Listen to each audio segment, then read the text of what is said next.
Hello everybody, this is video 8.2. We're going to be looking at even and odd numbers. Now, this is going to be kind of a short video. There's not a ton to this section, but more than you might imagine, and it has extensions into other areas as well. So uh, you just may want to be paying attention to what's going on here and not take this sort of for granted. So there may be some new material here. So anyway, let's get started.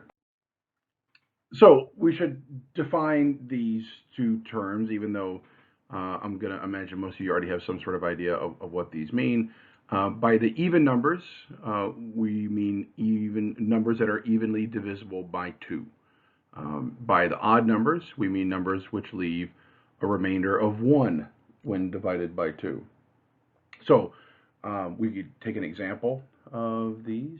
So as an example, we could take 4 is even because 4 divided by 2 goes in 2 times. There's no remainder. 7 is an odd. 7 divided by 2, well, 2 goes in 3 times and leaves a remainder of 1. And we can go back and talk about remainders and improper fractions, mixed numbers, that this would also be 3.5. But that's kind of neither here nor there for what we're talking about. But these are sort of basic definitions of what we mean by even and odd. Now, another way to think about these is to think about the ways in which we can write these. And so the idea that 4 is expressible as 2 times something. So we say 2 times m. And that 7 is expressible as 2n plus 1. So anytime we can write something as 2 times something, then that means that it is an even, because then this 2 is the factor here, and this m is going to be the quotient when we divide our original number by the 2. This is a way of expressing something as being an odd. So this is even, this is odd. This is an odd because here we've got a remainder of 1 when we divide by this 2. So this 2 would divide in n times and then the plus 1.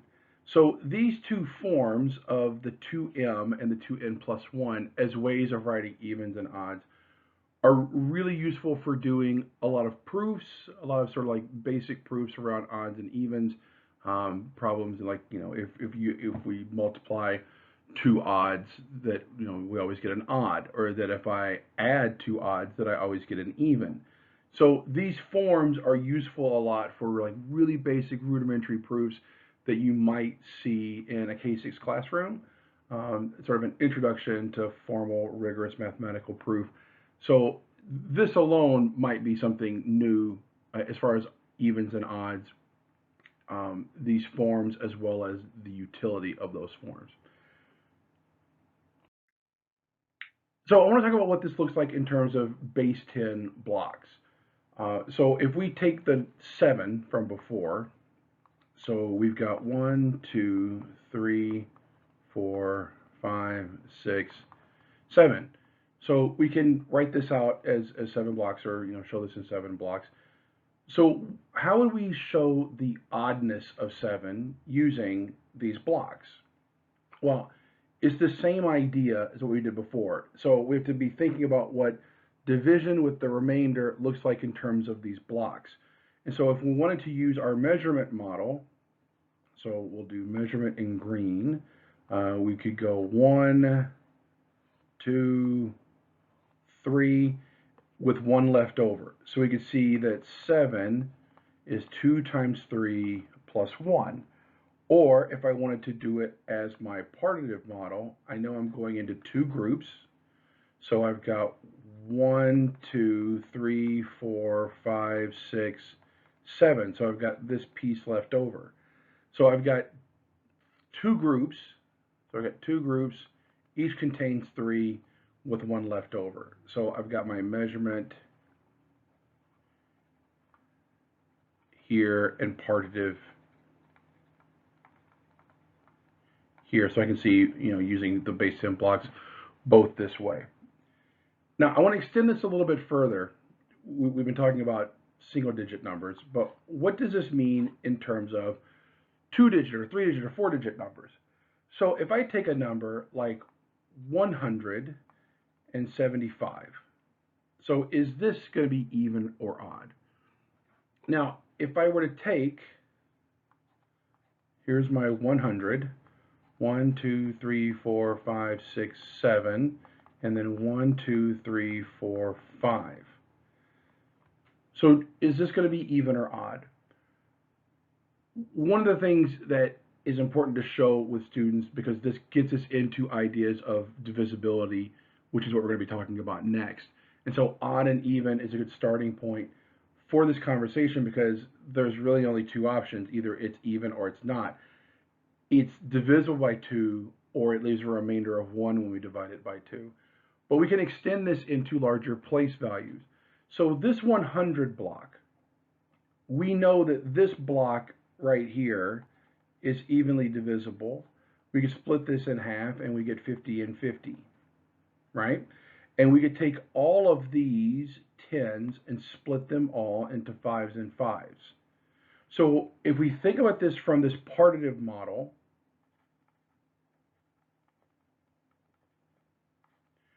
then I know that I can split this. Here's my 50 and my 50. And then I've got 1, 2, 3, 4, 5, 6, 7. 1, 2, 3, 4, 5, 6, 7. So these are all 5s. So these are my 10s that have been split in half. And so now I take my 1, 2, 3, 4, 5, and I get that the number is odd. But the larger point to this is that nothing that happened with the 10s or the 100s had any bearing on whether or not this was an even or odd number. I know that my 10s, 10 is an even number. So the multiple of 10s would be an even number. So if I know that 10 is expressible as 2 times m, then any multiple of 10, so if I say 10 times k, that's going to be 2 times m times k, which by associativity is 2mk. So I know that 10 is an even, but I can extend that even further to say that any multiple of 10 is also going to be an even. And since 100 is a multiple of 10, 1,000 is a multiple of 10, 10,000 is a multiple of 10, all the powers of 10 are multiples of 10. So all of the other places besides the 1 are always going to be even.